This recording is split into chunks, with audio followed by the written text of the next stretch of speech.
আমরা যখন ছোট থাকি তখন আমরা ভাবি জীবনে এই হব, জীবনে ওই হব, কিন্তু সময়ের সঙ্গে সঙ্গে যখন আমরা বড় হতে থাকি আমাদের স্বপ্নগুলো আস্তে আস্তে ছোট হতে থাকে।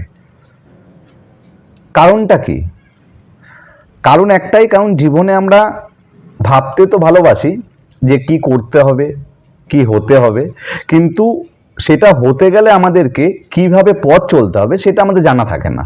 আর যদিও জানা থাকে কিছুটা কম কিছুটা বেশি, আর দীর্ঘদিন ধরে সেটার পেছনে কাজ করার যে প্রবণতা সেটা আমাদের সকলের মধ্যে থাকে না।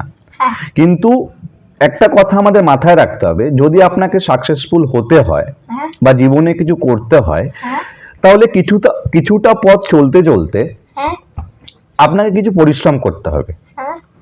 আর সেই পরিশ্রমটা করতে গিয়ে যে সময়টা আমাদের ব্যয় করতে হয় সেই সময়টা আমরা দিতে চাই না, যে কারণে আমরা যতটা বড় হতে থাকি, আমার পাশের যে বন্ধুটাই আমার চেয়ে ওই সময় যে একটু কমা ছিল, আগামী কিছুদিন পর গিয়ে যখন তার সঙ্গে আমার দেখা হয় তখন আমি দেখি সে আমার চেয়ে অনেকটা এগিয়ে গেছে। এর কারণ কি? এর কারণ একটাই, যে পরিশ্রমটা প্রতিদিন আমার বন্ধুটা করত আমি সেই সময় কিন্তু সেটা করতাম না।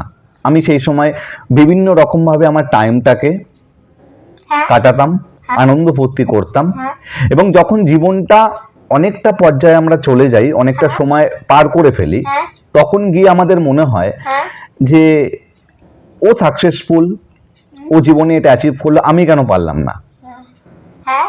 এর সোজাসাপটা একটাই উত্তর, আপনাকে যদি জীবনে কিছু পেতে হয় তাহলে পরিশ্রম করতে হবে। আর সেই পরিশ্রমটা শুধু গাধার মতো করলে হবে না, পরিশ্রমটা প্ল্যানিং মাফিক করতে হবে। যে কাজটা করলে আপনি আগামী দিনে একটা রেজাল্ট ভালো করতে পারেন তার উপরে ভিত্তি করতে হবে।